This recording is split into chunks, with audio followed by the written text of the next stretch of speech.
Hello everyone, this is Neha Goyal. Welcome to my channel maths ranker. Chapter है हमारा trigonometric ratios और question लिया है मैंने, if sine theta equals 4/5 then find other trigonometric ratios. एक ratio की वैल्यू हमें क्वेश्चन में गिवन है एंड रिमेनिंग हमारे कितने रेशियोज बच जाते हैं? 5। आपको 5 रेशियोज की वैल्यू फाइंड आउट करनी है। तो हम कैसे करेंगे उन रेशियोज की वैल्यू फाइंड आउट? तो उसके लिए जो हमें गिवन है सबसे पहले हम वो लिखेंगे, साइन थीटा इक्वल्स 4/5। और मैंने आपको फर्स्ट पार्ट में बताया है कि हमारा साइन का फॉर्मूला होता है perpendicular upon hypotenuse. Okay, other ratios की वैल्यू फाइंड आउट करने के लिए आपको बेस की भी ज़रूरत पड़ती है। तो सबसे पहले हम बेस की वैल्यू फाइंड आउट करेंगे। तो बेस की वैल्यू हम कैसे फाइंड आउट करेंगे? उसके लिए हम एक थ्योरम का यूज़ करेंगे जिसका नेम होता है हमारा पाइथागोरस थ्योरम। आपने लास्ट क्लास में भी ये पढ़ी है। थ्योरम का नेम क्या है? हमारा पाइथागोरस थ्योरम। क्या होती है Pythagoras theorem? Hypotenuse square equals perpendicular square plus base square. Okay, now putting the value of hypotenuse and perpendicular. Hypotenuse किसके इक्वल है? हमारे 5 के। और हाइपोटेन्यूज का स्क्वायर करना है हमें, तो 5 का स्क्वायर कितना हो जाएगा? हमारा 25। परपेंडिकुलर कितना है? हमारा 4। एंड 4 का जब हम स्क्वायर करेंगे तो कितना हो जाएगा? 16 प्लस बेस स्क्वायर। ये 16 इधर पॉजिटिव है, दूसरी साइड में जाके आपका नेगेटिव हो जाएगा। तो 25 में से जब आप 16 लेस करेंगे तो कितना बच जाएगा? आपका 9। तो बेस स्क्वायर किसके इक्वल हो जाएगा? आपका 9 के। बेस किसके इक्वल हो जाएगा? फिर square root of 9। Clear? Base की वैल्यू क्या आ जाएगी? आपकी 3, क्योंकि 9 का स्क्वायर रूट क्या होता है? हमारा 3। नाउ हमें साइन की वैल्यू दी हुई थी क्वेश्चन में, तो साइन के बाद कौन सा रेशो होता है? हमारा कोस थीटा। कोस का फॉर्मूला क्या होता है? हमारा base upon hypotenuse. Cos theta equal base की वैल्यू हमने फाइंड आउट की है 3 एंड हाइपोटेन्यूज हमारे पास में है 5। तो कोस की वैल्यू आ गई है हमारी 3/5। एक बात ध्यान दीजिएगा, क्वेश्चन में जो क्वेश्चन में आपको एंगल दिया हुआ है, रेशो के पास में जो एंगल है, आपको अदर रेशोज में भी उसी एंगल का यूज़ करना है। अगर क्वेश्चन में दिया है ए और आप यहाँ पे लिख रहे हैं थीटा, तो आपका क्वेश्चन सही होते हुए भी क्रॉस हो जाएगा, क्योंकि आपने क्वेश्चन ही चेंज कर दिया, आपने एंगल ही चेंज कर दिया। क्लियर? तो जो एंगल आपका क्वेश्चन में है, रेशो के पास में जो भी एंगल है, वो ही आपको पूरे क्वेश्चन में यूज करना है। तो कोस के बाद नेक्स्ट रेशो क्या हो जाता है? हमारा tan। tan थीटा का क्या फॉर्मूला होता है? हमारा परपेंडिकुलर अपॉन बेस। परपेंडिकुलर किसके इक्वल है? 4 के। एंड बेस की वैल्यू क्या आई है? हमारी 3। Next ratio cot. कॉट हमें पता है किसका रेसिप्रोकल होता है? tan का। तो कॉट का फॉर्मूला हो गया है हमारा बेस अपॉन परपेंडिकुलर। तो वैल्यू क्या हो जाएगी? 3/4। Next ratio sec। sec theta का फॉर्मूला क्या होता है? हमारा हाइपोटेन्यूज अपॉन बेस। तो sec किसका रेसिप्रोकल होता है? हमारा cos का। तो वैल्यू क्या हो जाएगी? हाइपोटेन्यूज किसकी इक्वल है? हमारा 5 के। एंड बेस की वैल्यू क्या फाइंड आउट की है हमने? 3। तो sec की वैल्यू आ जाती है हमारी 5/3। Next ratio, last ratio, cosec theta equals hypotenuse upon perpendicular. Hypotenuse की वैल्यू हमारे पास में 5 एंड परपेंडिकुलर की वैल्यू है 4। तो हमारे 5 रेशोज की वैल्यू आ गई है। क्लियर? एक और क्वेश्चन मैं आपका लेती हूँ। इफ tan थीटा इक्वल्स या tan a equals square root of 2, then find the value of sec theta, sec a and sin a। Angle मैंने a लिया है तो यहाँ पे भी a ही लेंगे। क्लियर? तो सबसे पहले जो हमें गिवन है हम उसको लिखेंगे tan a equals square root of 2। tan का फॉर्मूला मैंने आपको फर्स्ट पार्ट में बताया है, क्या होता है आपका परपेंडिकुलर अपॉन बेस। अपॉन में कुछ नहीं है तो हम क्या लगा सकते हैं यहाँ पे 1। आप देखिएगा यहाँ पे sec में और sin में हमें हाइपोटेन्यूज की भी ज़रूरत पड़ती है, क्योंकि sec का क्या फॉर्मूला होता है हमारा hypotenuse upon base and sin का फॉर्मूला होता है हमारा परपेंडिकुलर अपॉन हाइपोटेन्यूज। तो सबसे पहले हमें हाइपोटेन्यूज की वैल्यू फाइंड आउट करनी होगी, तो उसके लिए हम किसका यूज़ करेंगे, पाइथागोरस थ्योरम का। यूजिंग पाइथागोरस थ्योरम क्या होती है हमारी Pythagoras theorem, hypotenuse square equals perpendicular square plus base square. Now putting the value of perpendicular and base. Perpendicular की वैल्यू है √2। जब आप √2 का स्क्वायर करेंगे तो कितना हो जाएगा आपका 2। बेस किसके इक्वल है हमारे 1 के, 1 का स्क्वायर कितना हो जाएगा हमारा 1। 2 + 1 कितना हो जाएगा 3। तो हाइपोटेन्यूज इक्वल क्या हो जाएगा हमारा स्क्वायर रूट ऑफ 3। जब भी आप रूट की वैल्यू का आप स्क्वायर करते हो, किसी भी स्क्वायर रूट डिजिट का आप स्क्वायर करते हो तो आपका रूट हट जाता है।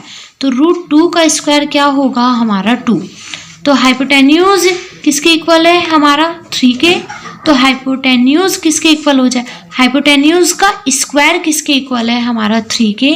तो हाइपोटेन्यूज की वैल्यू हो जाएगी स्क्वायर रूट ऑफ 3। अब हमें वैल्यू फाइंड आउट करनी थी sec a की। sec का फॉर्मूला क्या होता है हमारा हाइपोटेन्यूज अपॉन बेस। तो हाइपोटेन्यूज की वैल्यू हमने फाइंड आउट की है √3 और बेस किसके इक्वल है हमारे 1 के। अपॉन में 1 आपको लगाने की ज़रूरत नहीं है। नेक्स्ट रेशो sin a की हमें वैल्यू फाइंड आउट करनी है। sin का फॉर्मूला होता है हमारा परपेंडिकुलर अपॉन हाइपोटेन्यूज। परपेंडिकुलर हमारा किसके इक्वल है क्वेश्चन में √2 के, और हाइपोटेन्यूज हमने फाइंड आउट किया है √3। तो sin a की वैल्यू क्या आ जाती है √2 अपॉन √3। आप इसको ऐसे भी लिख सकते हैं, कंबाइंड रूट में हम इसको लिख सकते हैं। तो क्लियर? यहाँ पे क्वेश्चन में हमें tan a की वैल्यू दी थी और यहाँ पे हमसे सिर्फ 2 रेशो की वैल्यू पूछी है, तो हम इन्हीं रेशोज की वैल्यू फाइंड आउट करेंगे। आई होप स्टूडेंट्स जो मैंने आपको टॉपिक समझाया है वो आपको अच्छे से समझ आया होगा। और क्वेश्चन लिया है मैंने, if cosec a equals two then find the value of 1/tan a plus sin a upon 1 plus cos a। आपको इस पूरे की वैल्यू फाइंड आउट करनी है। तो इसकी वैल्यू फाइंड आउट करने के लिए सबसे पहले हमारे पास में tan a, sin a and cos a इन तीनों रेशोज़ की वैल्यू होनी चाहिए। ठीक है, तो सबसे पहले हम tan a, sin a and cos a की वैल्यू को फाइंड आउट करेंगे। तो हमें क्वेश्चन में क्या दिया हुआ है, कोसेक a की वैल्यू दी हुई है। कोसेक a किसके इक्वल दिया हुआ है 2 के। इसके अपॉन में हम क्या लगा लेंगे 1, कोई इफेक्ट नहीं पड़ेगा। इसका फॉर्मूला क्या होता है हमारा हाइपोटेन्यूज अपॉन परपेंडिकुलर। ओके, अब आपको पता है कि tan में एंड cos में आपको बेस की भी वैल्यू चाहिए होती है, तो उसके लिए हम सबसे पहले बेस की वैल्यू फाइंड आउट करेंगे। तो मैंने यहाँ पे यूज़ की है पाइथागोरस थ्योरम। पाइथागोरस थ्योरम क्या होती है हमारी, hypotenuse square equals perpendicular square plus base square. Now putting the value of hypotenuse and perpendicular. Hypotenuse किसके इक्वल है हमारा 2 के।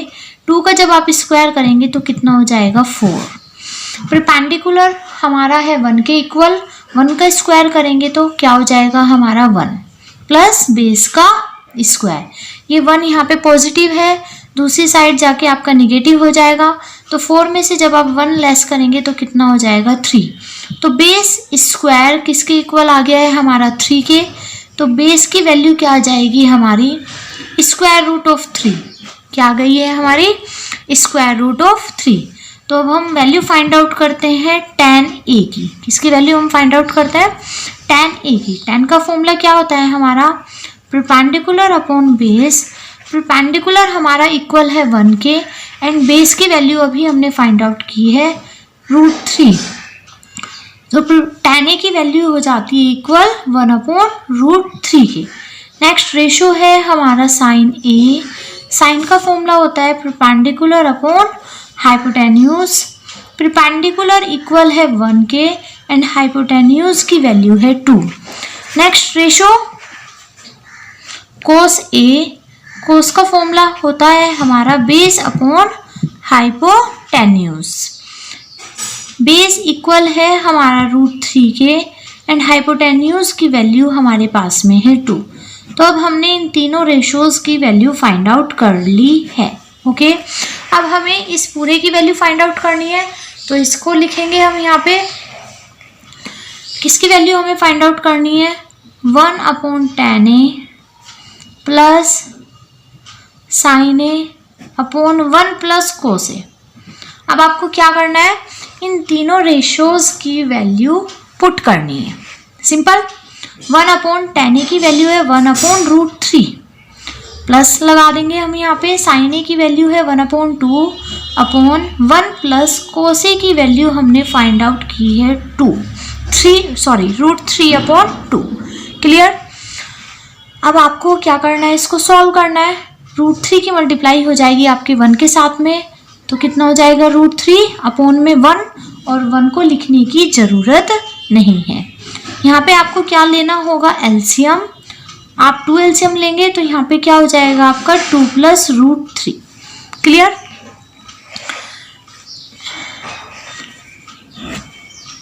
हमारा है √3 प्लस, अब आप क्या करेंगे? इस 2 की मल्टीप्लाई इसके साथ में करेंगे और इस 2 की मल्टीप्लाई इसके साथ में करेंगे, तो आपका ये 2 इस 2 से कट जाएगा। तो क्या बचेगा हमारा? 1/2 + √3। अब आपने 9th क्लास में भी ये पढ़ा है कि अगर डिनोमिनेटर में हमारा वैल्यू हमारी रूट में रह जाती है तो हम उसको रेशनलाइज कर लेते हैं। क्या कर लेते हैं हम उसको? रेशनलाइज। तो रेशनलाइज करने के लिए हमें क्या करना होगा? जो डिनोमिनेटर वाली टर्म है इसके कॉन्जुगेट से हमें मल्टीप्लाई भी करनी होती है एंड डिवाइड भी। तो 2 + √3 का कॉन्जुगेट क्या होगा हमारा? 2 - √3।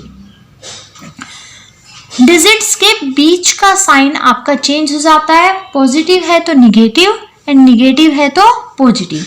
तो हम यहाँ पे मल्टीप्लाई और डिवाइड कर रहे हैं। 2 - √3 से मल्टीप्लाई की है हमने और 2 - √3 से ही हम डिवाइड कर रहे हैं। √3 प्लस आप इसकी मल्टीप्लाई 1 में करेंगे तो ये आ जाएगा आपका 2 - √3। यहाँ पे आप देख सकते हैं फर्स्ट टर्म दोनों की सेम है, सेकंड टर्म भी दोनों की सेम है। यहाँ पे प्लस का साइन है और यहाँ पे आपका माइनस का साइन है, और आपको इसकी मल्टीप्लाई इसके साथ में करनी है। तो एक आइडेंटिटी हमने पढ़ी है, what a + b × a - b किसके इक्वल होता है हमारा? a² - b²। तो यहाँ पे भी हम इसी आइडेंटिटी का यूज करेंगे। 2 का स्क्वायर माइनस √3 का square. Clear. Next step √3 plus 2 minus √3। 2 का स्क्वायर कितना हो जाएगा हमारा? 4 एंड √3 का स्क्वायर होगा हमारा 3। √3 प्लस 2 माइनस √3 अपॉन में क्या बचेगा हमारा? 1। क्या बचेगा हमारा अपॉन में? 1। तो अपॉन में 1 लिखने की जरूरत नहीं है। तो ये आपका √3 प्लस का है यहाँ पे और ये आपका माइनस का है, तो इससे ये कट जाएगा। तो वैल्यू क्या आ जाती है हमारी? 2। क्लियर। इजी है। आई होप स्टूडेंट्स जो मैंने आपको एक क्वेश्चन समझाया है आपको अच्छे से क्लियर हुआ होगा। सो चैनल को सब्सक्राइब कर लीजिए, बेल आइकन को प्रेस कर दीजिए ताकि न्यू पार्ट के आते ही आपको नोटिफिकेशन मिल जाए। Next part is coming soon. So and please share this tutorial to your classmates to get good marks in maths. Thank you for watching.